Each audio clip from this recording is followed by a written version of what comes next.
exciting feature that's available in unknowns analysis involving the query capability. Now, this is very symmetrical to the quantitation query discussion. There's a query menu in the unknowns under the report section, and there's a set of shipping queries that you can find installed on your disk.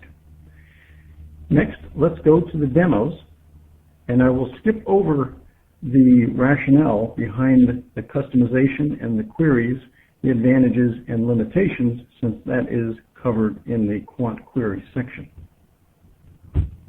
I am in unknowns analysis looking at my non-targets, and let's say that I'm, in this case, interested in the target. So I'll flip back to the targets.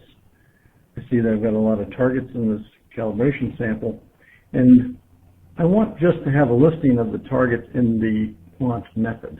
So I can take here a query and say batch quant target compound list, and it will give me a listing here including the final concentration.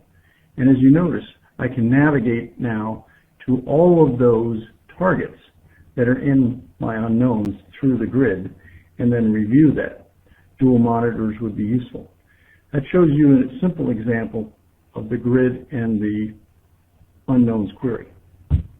In unknowns, and I'd like to show you a more complex query. And this query is going to look through the current sample at all the non-target hits and show me those that contain chlorine as a fragment loss. So in a very quick time, it's found 2 compounds.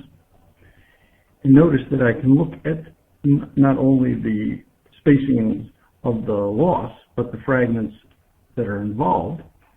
And I can navigate to that compound through the grid and examine, is that really chlorine? You can use your imagination here to see how useful this could be if you know something about the chemistry and what you're looking for. Take a look at a custom query that attempts to gather the criteria necessary for you to promote a non-target to a tentatively identified compound. And I'll call that batch non-target hits custom filter. I'll explain that in a moment, but this goes through the batch and shows me samples and their compounds that have certain criteria. These can be very flexibly added to the logic underneath, but you can see it's finding some phthalates here and one benzothione. Walk through some criteria that shows an example of a query based on the EPA-like thinking. First, eliminate the targets.